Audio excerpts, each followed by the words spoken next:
Assalamualaikum warahmatullahi wabarakatuh. Waalaikumsalam warahmatullahi wabarakatuh. Bismillahirrahmanirrahim. Alhamdulillahi rabbil alamin. Wal aqibatu lil muttaqin. Wala udwana illa 'alal zalimin.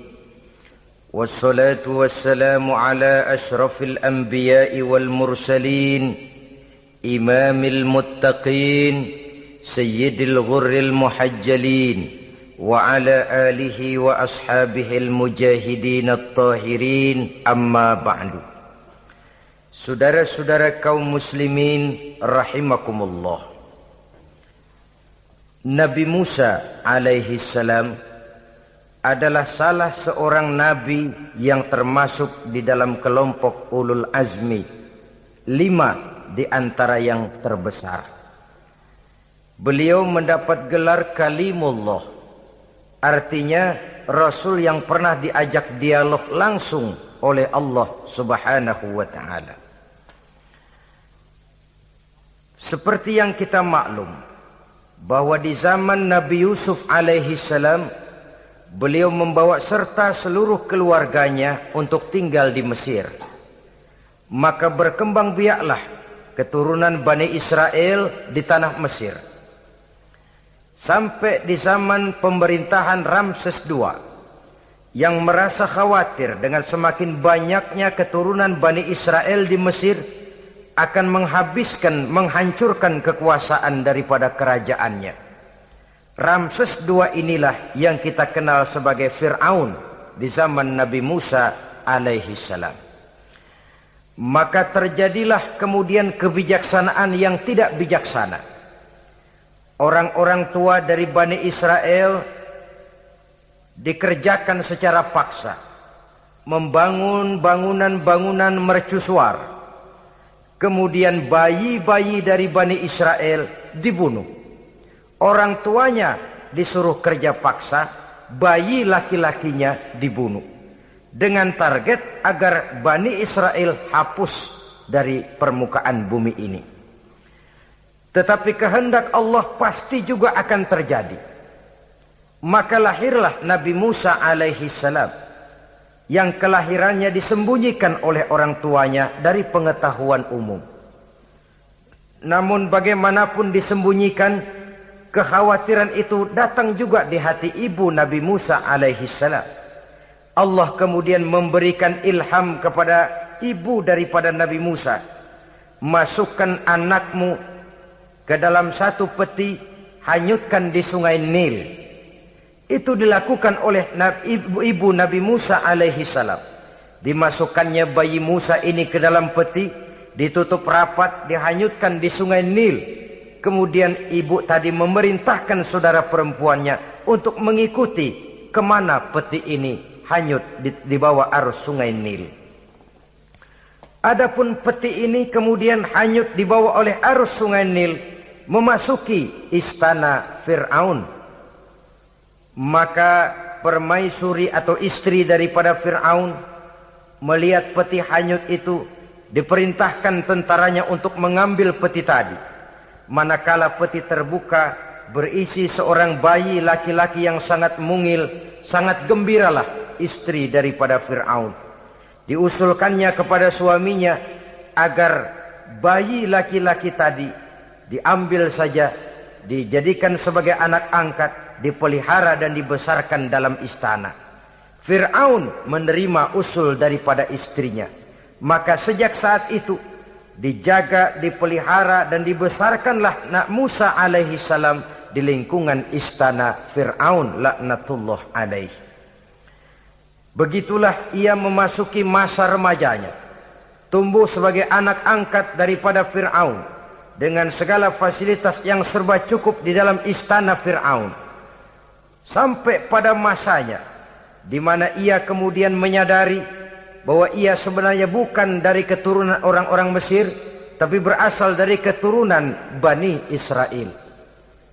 Sehingga satu hari ketika ia keluar dari istana, ia bertemu dengan orang yang sedang bertengkar. Satu dari keturunan Bani Israel, satu lagi dari orang Mesir. Musa membantu orang Israel ini melerai perkelahian, tapi kemudian Nabi Musa memukul orang Mesir tadi, dan memang hebat, sekali pukul mati. Saudara-saudara, tidak sengaja Nabi Musa itu hanya memukul, memberikan peringatan, tapi mati. Ini disembunyikan oleh Nabi Musa, tapi bagaimanapun disembunyikannya, akhirnya toh tahu. Apalagi Fir'aun sejak awal memang sudah mendapat firasat. Jangan-jangan inilah yang banyak diramalkan oleh dukun-dukunku, ahli nujum di istanaku, bahwa akan lahir seorang anak laki-laki dari keturunan Bani Israel yang akan menghancurkan kekuasaanku, memusnahkan kerajaanku. Jangan-jangan ini orangnya. Sejak hari pertama menemukan bayi Musa, Fir'aun sudah punya firasat ke arah itu. Tapi karena kalah oleh desakan istrinya, maka diterimalah Musa untuk dibesarkan di dalam lingkungan istana. Sehingga akhirnya oleh karena perasaan bersalah ini, Nabi Musa melarikan diri. Melarikan diri dari istana Fir'aun setelah nyata-nyata bahwa dia memang keturunan Bani Israel. Melarikan dirilah Nabi Musa alaihi salam keluar dari Mesir menuju negeri Madian. Di dalam pengembaraannya, saudara-saudara, di satu lembah, Nabi Musa ketika itu belum menjadi nabi. Pemuda Musa ketika itu sedang beristirahat. Dari kejauhan dilihatnya orang sedang berdesak-desakan. Rupanya adalah pengembala-pengembala kambing yang akan mengambil air dari dalam sumur. Mereka berdesak-desakan, berebut karena sumur cuma satu, yang ngambil air kelewat banyak. Di antara desakan-desakan orang itu, Nabi Musa melihat dua orang wanita, kakak beradik, minggir saja, tidak ikut berdesak-desakan. Nabi Musa menghampiri dua wanita tadi. Kamu sedang apa di sini? Kami sebenarnya ingin mengambil air. Kenapa tidak ikut berdesak-desakan? Itulah soalnya. Mereka laki-laki semua, gagah perkasa pula. Kalau kami ikut berdesak-desakan, bagaimana jadinya kami? Biarlah kami mengalah, menunggu sampai mereka selesai semuanya, baru kami akan mengambil air. Mengertilah Nabi Musa bahwa wanita kakak beradik ini demikian halus akhlaknya. Gak mau berdesak-desakan sama orang laki. Budi pekertinya sedemikian luhur. Tungguin aja dah, ntar juga beres. Kalau semua udah kan pada minggir, kita nggak pakai berdesak-desakan. Saudara hadirin, menyadari kodrat kewanitaannya, sehingga berdesak-desakan itu saja sudah dianggap bisa mengurangi citranya sebagai wanita. Biar dia ngalah aja, tungguin ntar juga rapi. Bukan malah ikut ngerangsek. Enak nih berdesakan sama orang laki nih, lumayan nih.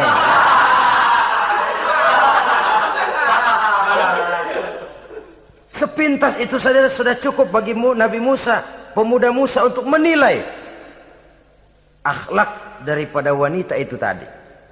Oh, kalau kamu nunggu begini aja lama, kata Nabi Musa. Sudah, sini saya tolongin.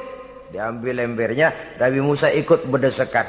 Karena Nabi Musa memang kuat badannya, gak lama sudah dapat air. Sodorkan ke sana. Si wanita segera tahu bahwa pemuda ini begitu baik budi pekertinya, mau menolong orang yang dalam kesusahan. Akhirnya, bagaimana kalau kamu ikut saja ke rumah saya? Bapak saya sudah tua, senang hatinya kalau kamu ikut ke rumah, kenalan sama bapak saya. Ayolah, ayolah, berangkatlah.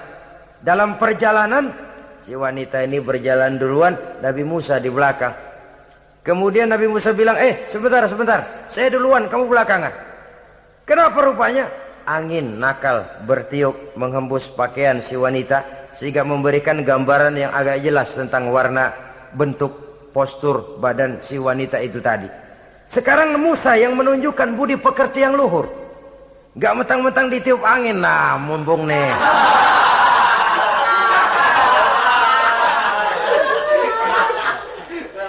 Rezeki nih, kapan lagi nyari yang begini ya?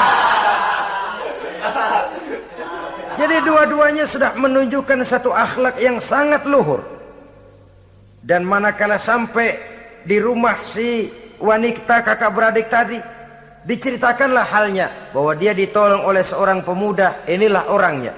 Sangat bersukacitalah hati orang tua kedua wanita itu tadi.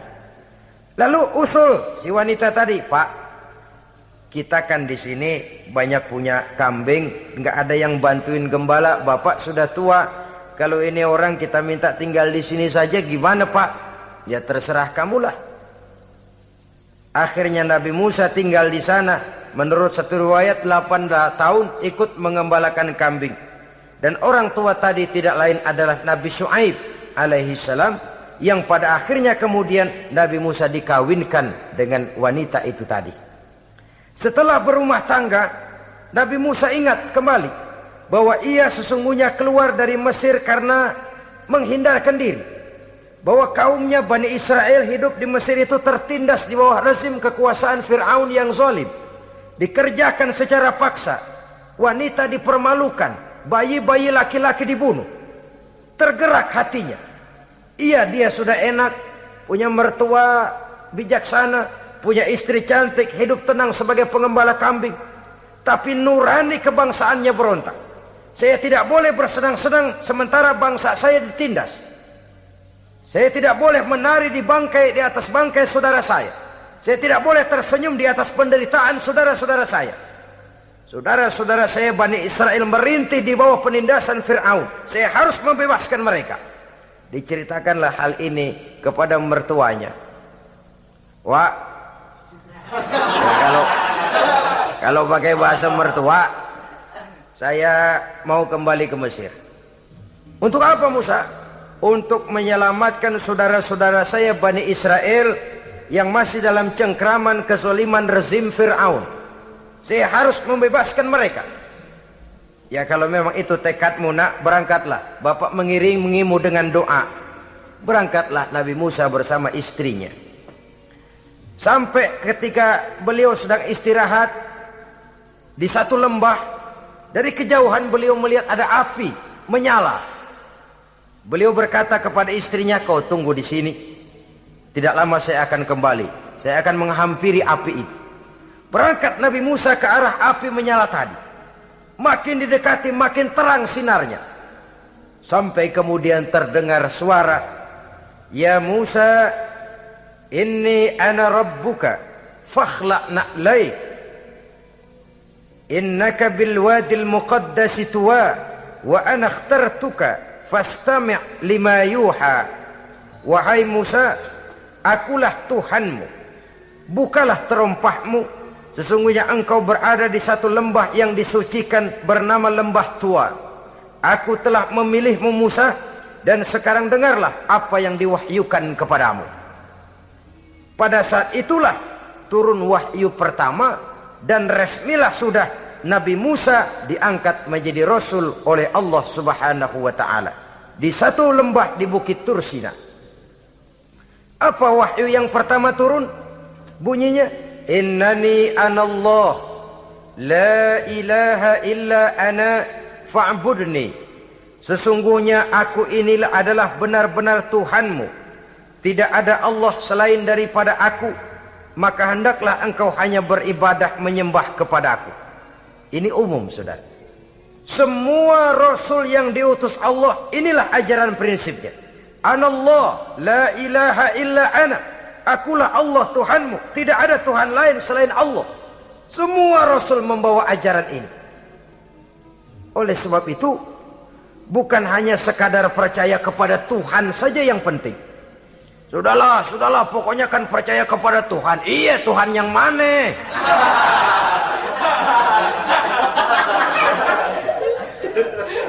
Sebab kalau sekadar percaya kepada Tuhan, rasanya semua agama percaya kepada Tuhan. Begitulah orang Hindu percaya kepada Tuhan, tapi Tuhan menurut mereka Trimurti, Wisnu, Siwa, Brahma. Orang Buddha percaya kepada Tuhan, tapi Tuhan dalam pandangan mereka ada Tuhan kecil Hinayana, ada Tuhan besar Mahayana. Orang Majusi juga percaya kepada Tuhan, tapi Tuhan dalam pandangan mereka ada Tuhan kebaikan namanya Ahriman, ada Tuhan kejahatan namanya Ahura Mazda. Orang Nasrani juga percaya kepada Tuhan, tapi Tuhan kata mereka dalam bentuk Trinitas. Tuhan Anak, Tuhan Bapa, Ruhul Kudus. Ini semua Tuhan dalam pandangan mereka. Jadi kalau sekadar percaya kepada Tuhan, percaya kepada Tuhan, percaya kepada Tuhan, Tuhan yang mana? Itu yang prinsip. Itu yang prinsip. Sebab salah kita dalam mempercayai Tuhan, kita akan terjebak ke dalam penyakit kalau tidak kufur, syirik. Dan dua-dua itu bapak moyangnya dosa.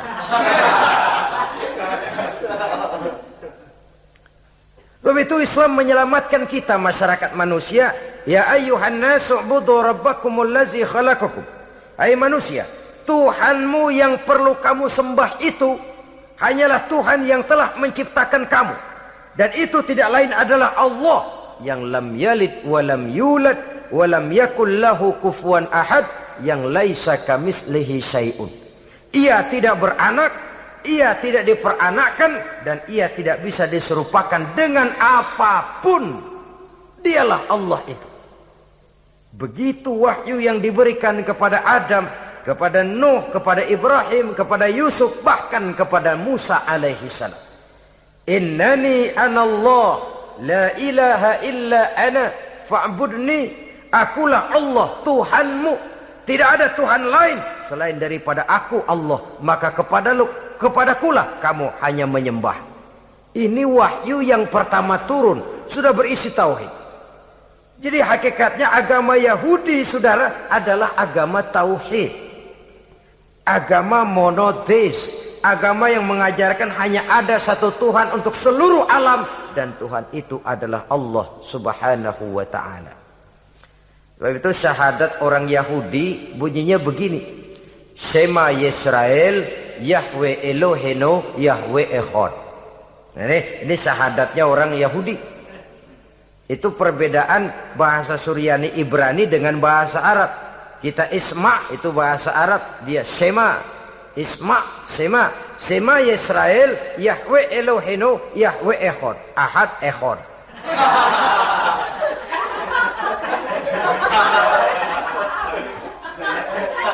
Maksudnya jelas. Shema Yisrael, Yahweh Elohenu, Yahweh Echad. Dengarlah hai Israel, Tuhan kita ialah Tuhan yang Esa. Yahweh kata mereka, Tuhan kita ialah Tuhan yang Esa. Esa tunggal, tidak beranak, tidak diperanakan. Kalau masih beranak, masih diperanakan, jangan Esa disebut, sebab dia masih berbilang. Dan maha suci Allah daripada sifat berbilang. Jadi asas dari seluruh misi yang dibawa oleh Rasul yang 25 itu sama. Tauhid inti ajarannya. Setelah tauhid, wa aqimis sholata li dzikri, dan dirikanlah solat untuk mengingat aku. Jadi solat pun diwajibkan kepada Nabi Musa. Cuma teknisnya yang berbeda. Bagaimana solat di zaman Nabi Musa, bagaimana solat di zaman Nabi Sulaiman, bagaimana solat di zaman Nabi Muhammad. Prinsipnya sama, solat. Teknisnya yang berbeda. Di zaman Nabi Sulaiman konon solat itu tidak pakai ruku, tidak pakai sujud, diri saja. Makanya Nabi Sulaiman itu menurut riwayat meninggalnya dalam posisi berdiri. Artinya apa? Dalam keadaan solat beliau itu.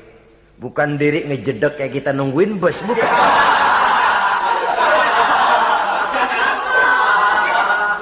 Berdiri dalam kondisi solat.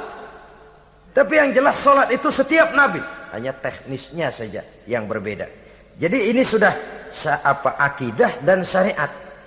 Akulah Allah Tuhanmu, tidak ada Tuhan lain selain aku. Ini kan akidah. Yang kedua, wa aqimis sholata li dzikri, syariat. Dirikan solat untuk mengingat aku. Inna sa'ata atiyatun, sesungguhnya kiamat itu pasti akan datang. Ini juga sudah urusan beriman, percaya kepada yang gaib. Saudara-saudara kaum muslimin rahimakumullah. Setelah mendapat wahyu ini, turunlah perintah Allah kepada Nabi Musa. Apa kata Allah? Izhab ila fir'auna innahu tagha. Sekarang Musa, berangkatlah kamu menuju Fir'aun. Ia telah melampaui batas. Berangkatlah kamu ke sana Musa, hadapi Fir'aun, sampaikan dakwah ini, ia telah melampaui batas. Innahu tagha, ia telah berlebih-lebihan. Nah, saudara-saudara, jadi dua fungsi sudah. Kalau pada mulanya Nabi Musa berniat kembali ke Mesir hanya untuk membebaskan kaumnya Bani Israel, sekarang malah bertambah. Tidak hanya sekedar itu, malah lebih utama adalah menyampaikan risalah, menyampaikan misi kerasulannya, menyadarkan Fir'aun, menegakkan tauhid, mengembangkan syariat. Bertambahlah tugas Nabi Musa sebagai pejuang bangsa, juga sebagai mujahid, pejuang agama. Pada mulanya sebagai pejuang bangsa tuh. Artinya Nabi Musa ini kembali kepada Fir'aun di Mesir, tujuannya tadi kan cuma untuk membebaskan Bani Israel kaumnya. Ini pejuang bangsa. Tapi di tengah jalan ia mendapat wahyu. Berangkat kau kepada Fir'aun, innahu tagha, ia telah melampaui batas. Sadarkan dirinya, canangkan tauhid, sampaikan syariat. Bertambahlah tugasnya. Lebih daripada sekedar pejuang bangsa, ia juga pejuang agama, pejuang tauhid. Dwi fungsi. Kadang-kadang ada pejuang agama tapi tidak pejuang bangsa. Kadang-kadang ada pejuang bangsa tapi tidak pejuang agama. Nah, saudara-saudara kaum muslimin rahimakumullah, idealnya ya kedua-duanya. Ya pejuang agama, ya pejuang bangsa juga. Mendapat tugas seperti ini, apa permohonan Nabi Musa alaihi salam? Beliau berkata, qala rabbi shrah li sadri wa yassir li amri wahlul 'uqdatam min lisani yafqahu qawli waj'al li waziran min ahli Haruna akhi usdud biha uzri. Ini permohonan Nabi Musa ketika dilantik menjadi rasul. Diberikan tugas, berangkat kau ke Mesir, sampaikan risalah ini kepada Fir'aun, karena ia telah melampaui batas. Apa permohonan Nabi Musa? Rabbi syrah li sadri, ya Allah, lapangkan hati saya. Wa yassir li amri, mudahkan urusan saya. Wahlul 'uqdatam min lisani, buka kebekuan lidah saya. Yafqahu qawli, sehingga mereka mengerti apa yang akan saya bicarakan.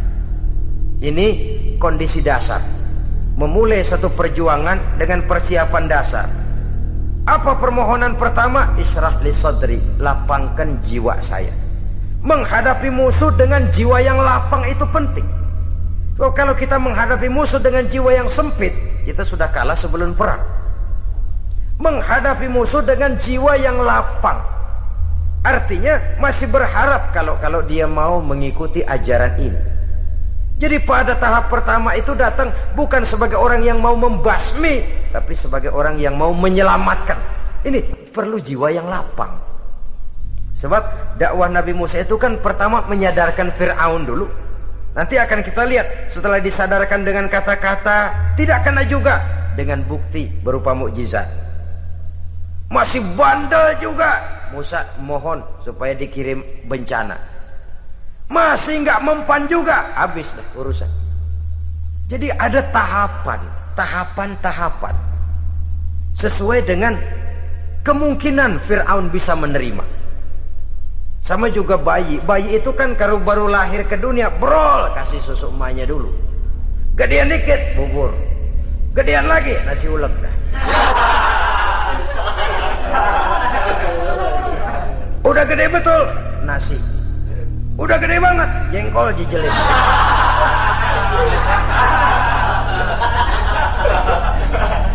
Jadi ada semacam tahapan. Kalau begitu lahir dikasih jengkol kan habis. Peringatan dulu. Setelah peringatan, bukti berupa mukjizat. Dihadapkan dengan sihir, menang mukjizat. Masih tidak mempan juga, teguran, dikirimkan azab, dikirimkan bencana. Masih tidak mempan juga, sudah ditenggelamkan oleh Allah di Lautan Merah. Itu akan kita ceritakan kemudian nanti. Jadi apa yang diminta oleh Nabi Musa, ya Allah, lapangkan hati saya menghadapi Fir'aun ini. Fir'aun CS, Fir'aun, Haman dan lain-lain. Dan jangan lupa Fir'aun itu cuma ya hakikat tapi juga simbol. Hakikatnya memang ada yang namanya Fir'aun itu. Simbol karena Fir'aun selalu berkembang. Di setiap zaman, di setiap tempat, Fir'aun selalu ada. Cuma liciknya Fir'aun ini kemana dia pindah, ke situ dia ganti nama. Orang sering lupa, padahal isinya Fir'aun. Namanya bisa Hitler, namanya bisa Mussolini, namanya bisa Stalin, tapi isinya Fir'aun. Kemana dia tinggal, di situ dia ganti nama. Simbol dari kekuasaan yang terlepas dari kontrol iman. Simbol dari kekuasaan yang menyebabkan orang lupa diri dan lupa daratan. Dan sebenarnya mah Fir'aun mulanya cuman raja tuh, raja doangan dia. Cuman kelamaan jadi raja, kagak mau turun-turun. Akhirnya dia menganggap tidak ada yang lebih tinggi daripadanya. Apalagi ketika Nabi Musa datang mengajarkan ada Tuhan lain, yaitu ada Tuhan yang sebenarnya, yaitu Allah. Lah Fir'aun sampai kepada puncak kekurang ajarannya, memproklamirkan diri sebagai Tuhan. Ana rabbukumul a'la. Bukan karena kebodohannya sebenarnya, tapi karena gengsi kekuasaannya. Nah ini, gengsi kekuasaan ini sering menyebabkan orang overacting. Fir'aun bukan bodoh, bukan. Fir'aun bukan tidak tahu kalau Musa itu benar, tahu. Fir'aun bukan tidak ngerti kalau itu mukjizat, sihir kalah, tahu. Tapi gengsi kekuasaan. Gua kan raja, masa di depan rakyat tunduk sama Musa? Gengsi dong.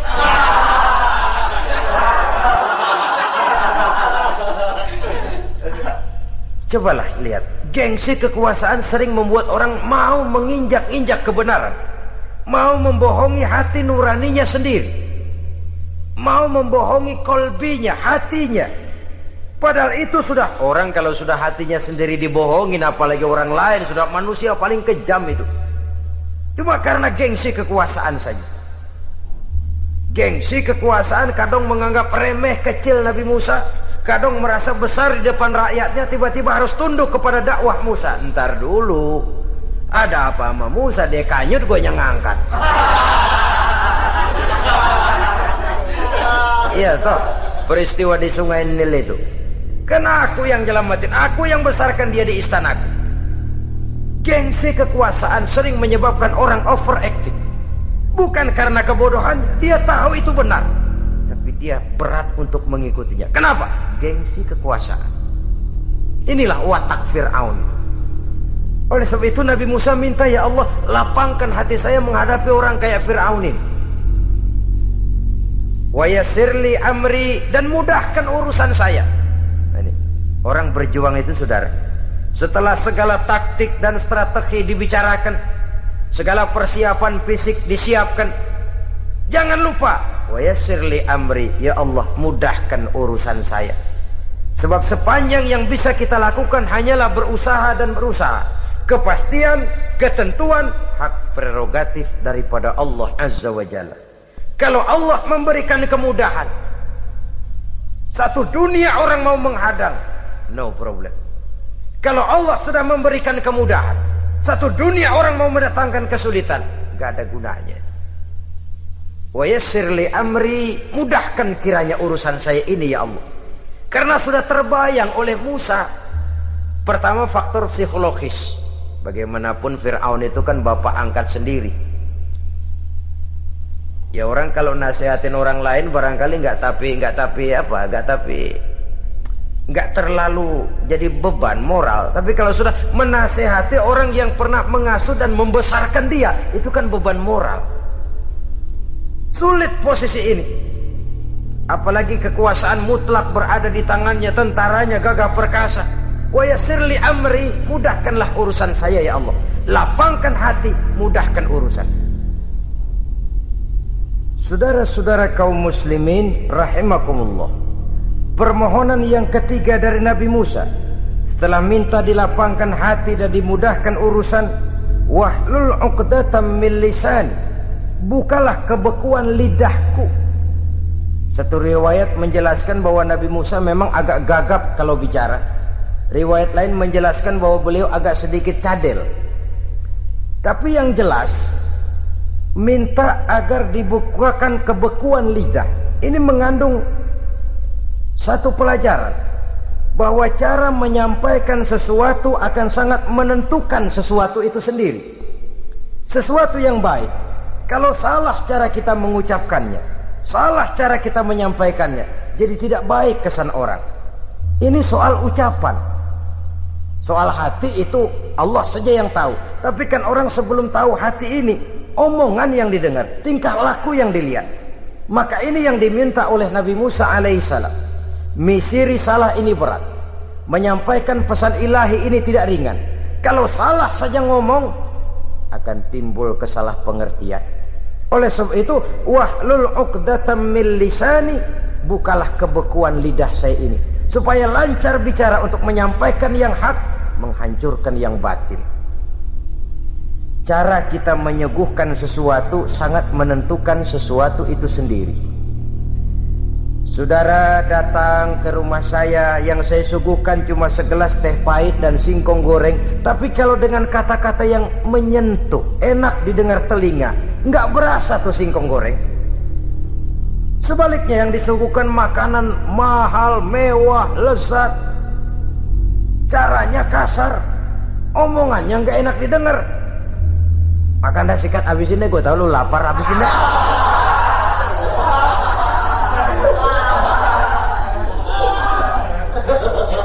Rasanya biar lapar juga nahan juga gitu. Apa itu? Bukan makanannya yang tidak enak, bukan kita nggak doyan, bukan, caranya itu loh, caranya. Nah, Islam ini agama yang baik. Kalau disampaikan dengan kata yang tidak baik, akan timbul, oh Islam kok gitu ya. Nah ini yang tidak diinginkan oleh Nabi Musa. Wahlul 'uqdatam min lisani. Kita begitulah dalam kehidupan ini, kadang mendengar satu ceramah bisa berurai air mata, bisa histeris, bisa gembira. Kenapa? Kepandaian orang menyampaikannya. Bicara dia 2-3 jam, rasanya baru 5 menit, baru sebentar kok tahu-tahu sudah selesai. Ada yang udah setengah jam, baru seperempat jam ngomong, udah rasanya udah kayak 3 jam.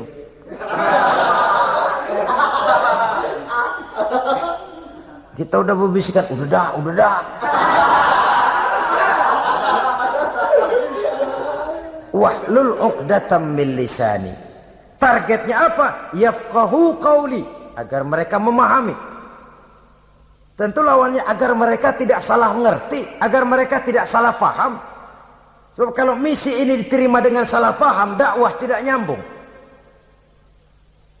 Maka ini doa banyak dibaca, diamalkan oleh orang-orang mimbar yang sering pidato. Lapang hati melihat kerumunan orang banyak, tapi nggak dak-dikduk, nggak kena demam mimbar.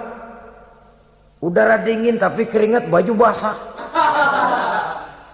Saudara hadirin yang saya hormati, lalu permohonan yang selanjutnya daripada Nabi Musa alaihi salam, waj'al li waziran min ahli, dan jadikanlah bagiku seorang pembantu dari keluargaku. Siapa? Haruna akhi, dia tidak lain adalah saudaraku Harun. Usdud biha uzri, akan saya limpahkan kepadanya segala beban-beban yang saya derita. Artinya orang berjuang perlu teman, nggak bisa sendirian. Nggak, bagaimanapun hebatnya kita tetap memerlukan bantuan daripada orang lain. Sendiri memang lebih baik daripada berteman orang jahat. Tapi berdua lebih baik daripada sendiri. Bertiga lebih baik daripada berdua. Makin banyak, makin baik. Untuk satu persoalan yang besar, memerlukan kebersamaan. Begitulah Nabi Musa memberikan contoh. Saya tidak bisa berjuang sendiri. Saya minta dibantu oleh saudara saya Harun. Jadikan dia pembantu saya. Tempat saya membagi suka dan duka dalam perjuangan ini. Tempat saya bercerita, tempat saya mengeluh, tempat saya melarikan persoalan. Sebab beban hati itu akan berkurang kalau kita ada tempat kita bercerita. Nah, saudara-saudara, berangkatlah Nabi Musa ke Mesir. Kemudian mulai menyampaikan dakwahnya kepada Fir'aun, laknatullah alaih. Fir'aun mendengar Musa datang kembali. Kemudian terjadilah forum dakwah itu. Apa kata Fir'aun? Musa, kamu kemana saja? Saya pergi ke Madian. Apa yang kamu lakukan? Begini, begini, begitu. Kamu melarikan diri? Pada mulanya iya. Dan sekarang apa maksud kamu datang kembali ke Mesir? Semula saya ingin membebaskan kaum saya Bani Israel. Lalu saya kemudian menerima wahyu dari Allah. Ditugaskan, diperintahkan langsung oleh Allah, Sang Maha Komandan, untuk datang menemui Tuhan, menyadarkan Tuhan dari kesesatan selama ini. Siapa Allah itu Musa? Allah adalah Tuhan saya dan Tuhan juga dan Tuhan seluruh alam ini. Baru nih Musa. Saya baru dengar nih. Ada yang begini nih. Tuhanlah pakai nggak kelihatan. Tuhanlah cuma satu. Yang Tuhannya banyak aja masih kelaparan.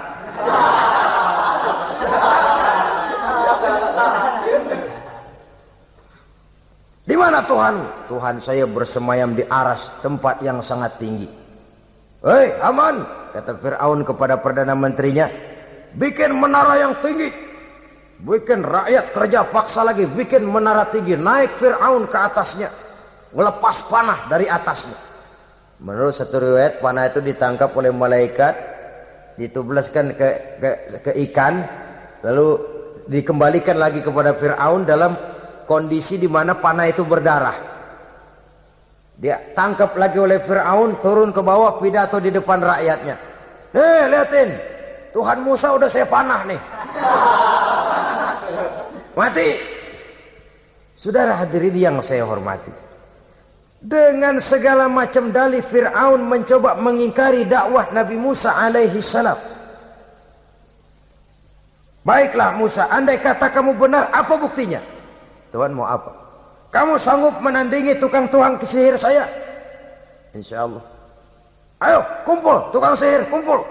Kumpulkan tukang sihir, dilepaskan tali-tali kecil, berubah jadi ular mengejar Musa. Musa oleh Allah difirmankan, lemparkan tongkatmu Musa. Musa melemparkan tongkatnya. Tongkat Musa kemudian berubah menjadi ular besar yang menerkam ular-ular kecil tadi. Habis itu ular kecil ciptaan tukang sihir Fir'aun. Begitu hebat mukjizat yang diberikan Nabi Musa. Dan Fir'aun tahu itu mukjizat. Tapi dia ingkar juga. Tidak mau beriman. Sudah nyata bukti, sudah jelas saksi, dia tetap ingkar. Akhirnya Nabi Musa berdoa memohon kepada Allah, Rabbana innaka ataita fir'auna wa mala'ahu zinatan wa amwalan fil hayatid dunya. Wahai Allah, sungguh engkau telah memberikan kepada Fir'aun dan para pembesarnya zinatan, segala macam perhiasan, wa amwalan, dan segala macam harta benda, fil hayatid dunya, di dalam kehidupan dunia ini. Rabbana liyudillu an sabilik, semuanya hanya menyebabkan mereka jadi sesat dari jalanmu. Rabbana tmis ala amwalihim, ya Allah binasakanlah mereka di dalam hartanya. Wasdud ala qulubihim, tutuplah pintu hatinya. Fala yu'minu hatta yarawul azab al-alim, mereka tidak akan beriman sampai mereka melihat azab yang sangat pedih. Sudah dibuktikan dakwah baik-baik tidak mempan, bukti berupa mukjizat tidak kena, sampai dikirimkan teguran berupa berbagai macam bencana masih tidak juga beriman. Akhirnya Nabi Musa memutuskan, kalau begitu menyelamatkan kaum dululah. Kaumnya Bani Israel dibebaskan dari perbudakan, dibawa oleh Musa keluar dari Fir'aun, dari Mesir, dikejar oleh Fir'aun. Dalam pengejaran ini sampailah Nabi Musa di tepian Laut Merah. Buntu, depan laut, belakang tentara Fir'aun. Maju kecebur, mundur kepergok musuh. Enggak ada pilihan lain. Dalam kondisi seperti ini, Allah subhanahu wa ta'ala berfirman kepada Musa, lemparkan tongkatmu ke laut, hai Musa. Musa melemparkan tongkatnya ke laut. Terjadilah mukjizat. Laut terbelah, jalan muncul ke permukaan laut. Lewat Musa di jalan itu, Fir'aun terus mengejar. Ketika Musa sampai di tepian sebelah sana, Fir'aun masih di tengah jalan. Laut menutup kembali, hilang itu jalanan. Fir'aun dan seluruh tentaranya tenggelam di Lautan Merah, mati. Pada saat kondisi seperti itulah Fir'aun dalam keadaan menghadapi sakaratul maut, napas cengap-cengap, hampir putus di leher, berkata dia, amantu bi Rabbi Musa wa Harun. Kalau begini mah saya juga percaya dah sama Tuhan. Percaya dah sama Tuhannya Musa dan Tuhannya Harun. Kata malaikat maut, kemarin kemana mas?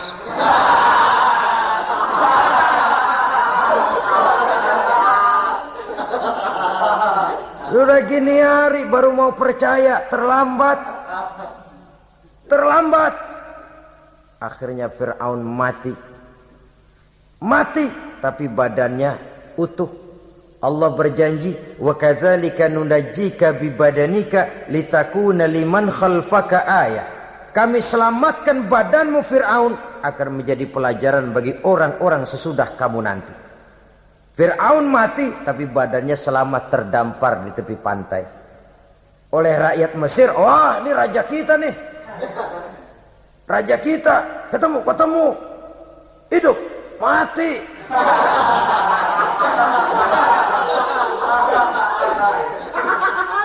Kemudian sesuai dengan tradisi raja waktu itu, dimumilah badannya, diawetkan, sehingga sampai sekarang jenazah atau jasad daripada Fir'aun ini masih tersimpan dengan baik di museum negara di Mesir itu. Saudara-saudara kaum muslimin rahimakumullah. Jadi satu hal yang bisa kita ambil pelajaran daripada riwayat perjalanan dakwah Nabi Musa ini, bahwa dakwah menyampaikan risalah memang bukan jalan lurus dan licin bertabur bunga di kanan kirinya. Dakwah menyampaikan pesan agama, jalannya berliku, berbelok, menanjak, menurun, banyak onak dan duri di sekelilingnya. Yang paling makan hati adalah apabila sudah berdakwah kepada penguasa yang zalim, seperti halnya Fir'aun ini. Bagaimanapun ia punya kekuasaan, ia punya tentara, ia bisa menghitamkan yang putih, ia bisa memutihkan yang hitam. Kalau bukan iman yang jadi landasan moral dalam perjuangan, orang mudah frustasi. Kalau berdakwah kepada rakyat kecil, resiko kurang. Kalau berdakwah kepada para pengusaha, resiko kurang. Kalau berdakwah kepada kelompok-kelompok yang tidak memegang kekuasaan, resiko kurang. Tapi kalau sudah kelompok memegang kekuasaan, yang tersinggung gengsi kekuasaannya, disitulah resikonya sedemikian besar. Ini yang dihadapi oleh Nabi Musa alaihi salam. Tapi yang dijalaninya dengan tabah, dengan tekun. Karena kebenaran memang bisa ditekan, tapi satu hal yang jelas, kebenaran sama sekali tidak akan bisa dikalahkan. Buat sementara dia bisa ditekan, tapi lambat atau cepat dia pasti akan muncul ke permukaan, dan kebenaran jugalah yang akan tampil sebagai pemenang. Sebenarnya kurang apa Fir'aun? Kekuasaan mutlak berada di tangannya. Seluruh menteri-menterinya adalah pendukungnya belaka. Rakyat dipaksa untuk takut dan taat kepadanya. Dia adalah kekuasaan tunggal di Mesir. Sementara kaum Bani Israel berada di bawah penjajahannya, penindasannya, kesewenang-wenangannya. Dan bahkan ketika Nabi Musa sudah menyampaikan dakwahnya, Fir'aun malah sempat mengungkap jasa. Musa, kamu kok sekarang bisa begitu? Enggak ingat ya dulu kamu hanyut di sungai Nil, istri saya kan yang ngangkat, saya yang besarkan di istana saya. Kok sekarang kamu bisa ngelawan saya sih? Ini biasa. Apa jawab Nabi Musa? Kenikmatan yang kau berikan kepada saya belum seberapa ketimbang penghinaanmu kepada kaum saya Bani Israel. Jangan kau menyangka Fir'aun, kalau saya kau bikin senang, saya lalu akan mau mengkhianati bangsa saya sendiri. Tidak. Sama sekali kesenangan yang kau berikan kepada saya tidak akan menutup mata saya dari kondisi yang dihadapi oleh kaum saya, oleh umat saya. Mereka tersiksa, mereka menderita, mereka merana. Haruskah saya lupakan mereka cuma karena saya sudah tinggal di istanamu, engkau yang membesarkan? Padahal kau pun membesarkan saya bukan karena kemauanmu. Desakan daripada istrimu. Jangan ngitung-ngitung jasa Fir'aun. Andai katamu jasamu ada kepada saya, belum seberapa ketimbang penghinaanmu kepada bangsa saya Bani Israel. Di situ Nabi Musa menunjukkan sifat nasionalisme yang sangat tinggi, rasa nasionalisme yang sangat mendalam. Kadang-kadang kan orang ya seperti di zaman penjajahan Belanda, karena diangkat jadi tuan tanah, bangsanya sendiri diinjak-injak. Karena diangkat jadi centeng dikit dah, kumis mbaplang dah, bukan main. Bangsanya sendiri diinjak-injak. Fir'aun mengingatkan ini, kalau cara kita lo gede di sini, makan di sini, segala macam di sini dah, masa lupa kacang sama kulitnya. Kasarnya mah lu bisa begini nih, Musa nih, gue yang rawatin lo. Saya yang menjagamu, mengangkatmu dari sungai Nil. Masa sekarang sudah gede begini kamu mau berhadapan dengan saya? Punya pikiran dong dikit kalau cara kita. Mikir dong, mikir. Dulu lagi kanyu di Nil, siapa yang angkat? Musa tidak membantah. Betul itu Fir'aun, betul. Tapi apalah artinya semua itu ketimbang penghinaan yang engkau berikan kepada bangsa saya? Saya tidak mungkin menari-nari di atas bangkai umat saya.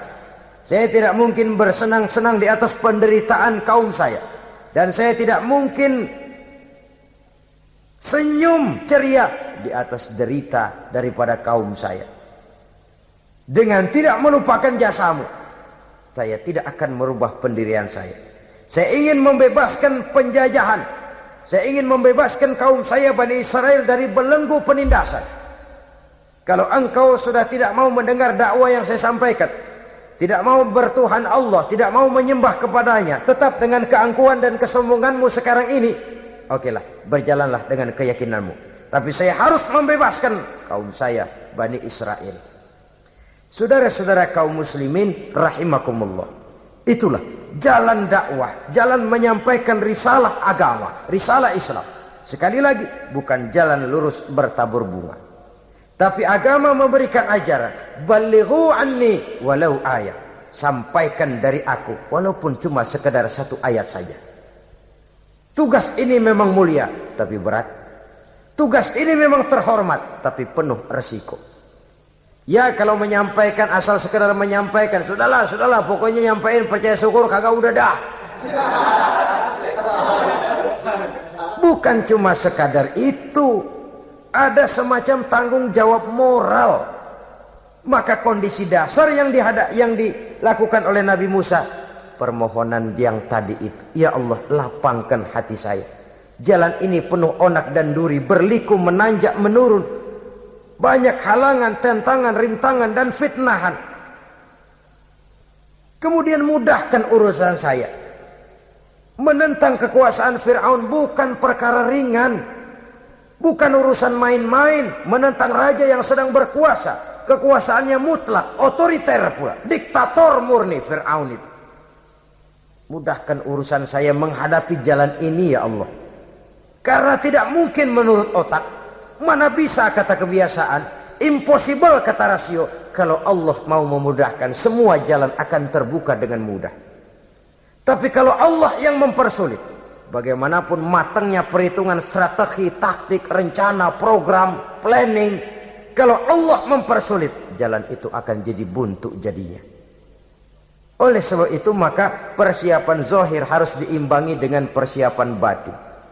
Untuk menegakkan sesuatu yang hak, menghancurkan sesuatu yang batil, sebagaimana yang dilakukan oleh Nabi Musa alaihi salam ini.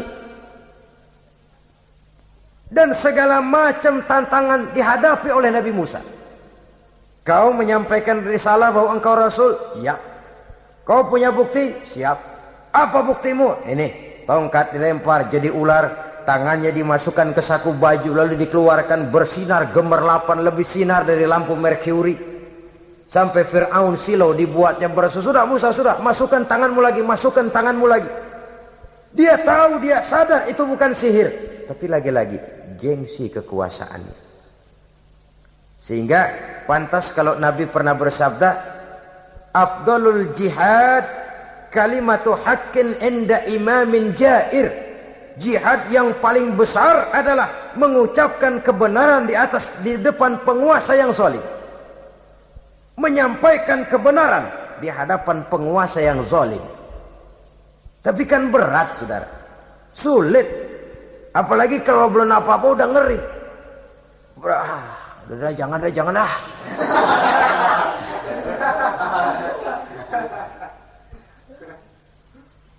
Itu sebabnya Ishrah li sadri, lapangkan hati saya. Saya tidak punya kepentingan apa-apa kecuali menyampaikan kebenaran. Kalau sudah ada kepentingan pribadi, itu yang sering jadi handicap. Itu yang sering jadi jurang pemisah antara kita dengan orang yang akan kita sampaikan kebenaran tadi. Saudara-saudara kaum muslimin rahimakumullah, maka terasa benar relevannya doa yang diajarkan oleh Rasul kepada kita. Allahumma arinal haqqa haqqa warzuqna ittiba'ah wa arinal batila batilan warzuqna ijtinabah. Ya Allah, tunjukkan kepada saya bahwa yang benar itu benar, berikan saya kekuatan untuk mengikutinya. Ya Allah, tunjukkan kepada saya bahwa yang salah itu salah, berikan saya kekuatan menghindarinya. Kenapa? Orang sering tahu bahwa itu benar, tapi tidak berdaya mengikutinya. Seperti Fir'aun tahu bahwa Musa itu benar. Abu Jahal, Abu Lahab juga tahu bahwa Nabi Muhammad itu benar. Abrahat juga tahu bahwa Nabi Ibrahim itu benar. Namrus juga tahu Ibrahim itu benar. Tapi mereka tidak berdaya mengikuti kebenaran karena gengsi kekuasaannya. Kadang kita tahu bahwa itu salah itu. Tapi karena dilakukan oleh orang yang punya kekuasaan, kita lalu tidak berdaya menghindarinya. Malah terjebak ikut-ikutan salah. Lalu menghibur-hibur diri. Sudahlah, tak ada gading yang tak retak. Bukankah dengan demikian kita sudah melegimitir kesalahan? Tahu bahwa itu benar dan mampu mengikutinya, itu nikmat. Tapi tahu itu benar namun tidak berdaya mengikutinya, itu mendatangkan siksaan batin. Tahu itu salah dan mampu menegur, itu nikmat. Tahu bahwa itu salah tapi larut ikut salah, nimbrung dalam kesalahan, itu mendatangkan tekanan batin. Jadi tahu kebenaran itu penting, tapi terketuk hati mengikuti kebenaran itu jauh lebih penting. Semua kita tahu Islam itu benar. Tapi semua yang tahu Islam itu benar, maukah mengikuti ajaran Islam? Tidak. Semua orang tahu kalau judi itu batil. Hatta penjudi yang paling kakap pun mesti tahu kalau itu batil, itu tidak baik. Tapi dia tidak berdaya untuk menghindarkannya. Terjebak ke dalam penyakit itu tadi. Oleh sebab itu, saudara-saudara kaum muslimin yang saya cintai, tidak ada satu ucapan yang lebih baik. Dalam istilah Quran itu Allah menjelaskan, wa man ahsanu qawlan mimman da'a ila Allah wa amila salihan wa qala innani minal muslimin. Ucapan siapakah yang lebih baik dalam hidup ini selain daripada mimman da'a ila Allah, selain daripada ucapan orang-orang yang menyeru ke jalan Allah, orang-orang yang menyadarkan kepada agama, ini jalan Allah, mari ikuti. Itu jalan setan, mari tinggalkan. Wa amila salihan, tidak cukup sekedar berdakwah mengajak orang ke jalan Allah, dia juga beramal soleh. Dia bangun rumah sakit, dia bangun madrasah, dia bangun masjid, dia makmurkan majelis taklim, dia santuni yatim piatu. Wa qala innani minal muslimin, seraya berkata, saya termasuk orang yang berserah diri kepada Allah. Da'a ila Allah wa amila salihan wa qala innani minal muslimin. Menyerukan manusia ke jalan Allah, beramal soleh, dakwah bil hal kata orang sekarang. Kemudian mereka pada akhirnya berkata, kami adalah sekelompok orang-orang yang sudah berserah diri kepada Allah. Segalanya diserahkan kepada Allah. Lahirlah kedamaian rohani, ketegaran pribadi, ketentraman batin di dalam dia melaksanakan tugasnya. Kalau tidak, maka nanti ya tuh orang kan gua ajak baik-baik nyuruh sembahyang, ngapa gua dimusuhin? Dipikirin, kurus dah. ampek aja dah. Makan hati. Soal orang mau beriman atau tidak itu bukan urusan kita. Tugas kita hanya sekedar penyampai. Tugas Rasul hanya sekedar penyampai. Kalau dakwah sudah disampaikan, metode sudah disusun, pendekatan sudah baik, tapi orang tidak mau beriman, Allahumma inni qad ballaghtu, ya Allah sudah saya sampaikan, ya Allah sudah saya peringatkan, ya Allah sudah saya sampaikan, ya Allah sudah saya tegur. Kalau toh tetap begitu juga, sudah saya sampaikan ya Allah. Di sana kelapangan lalu tumbuh. Jadi dengan kata lain, kita hanya berusaha, hidayah adalah di tangan Allah. Oleh sebab itu, kita ini termasuk yang bersyukur telah mendapat limpahan hidayah ini. Kalau kita lihat Fir'aun CS termasuk Haman, Perdana Menterinya, dan seluruh bala tentaranya, kurang apa? Mereka lihat mukjizat. Mereka saksikan kebesaran Allah. Di dunia juga mereka sudah dikirim bencana, teguran kepada mereka, entah tidak juga beriman. Dan strategi Nabi Musa mula-mula dialog, diajak ngomong, diajak bicara, diajak mikir, tukar pikiran. Allah itu begini-begini, oh tidak bisa, iya begini-begitu. Masih tidak percaya juga, dibuktikan mukjizat, tongkat jadi ular, tangan bisa mengeluarkan sinar. Masih ingkar juga, keluar doanya nih. Doa yang ada dalam surah Yunus ayat 88-89. Rabbana tmis ala amwalihim. Ya Allah cukup dah. Seruan sudah disampaikan, peringatan sudah diberikan, mukjizat sudah mereka lihat, tapi enggak juga mau beriman. Buresin aja harta bendanya dah. Habisin aja.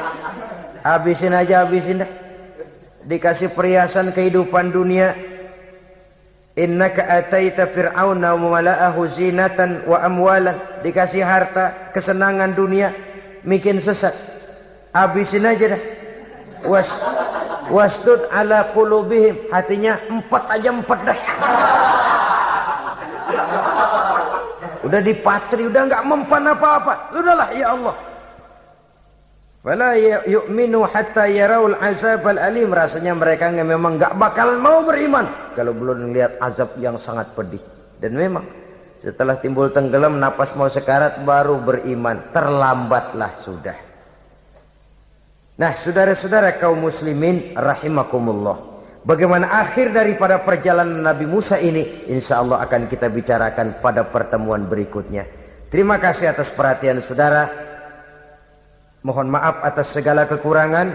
Wassalamualaikum warahmatullahi wabarakatuh.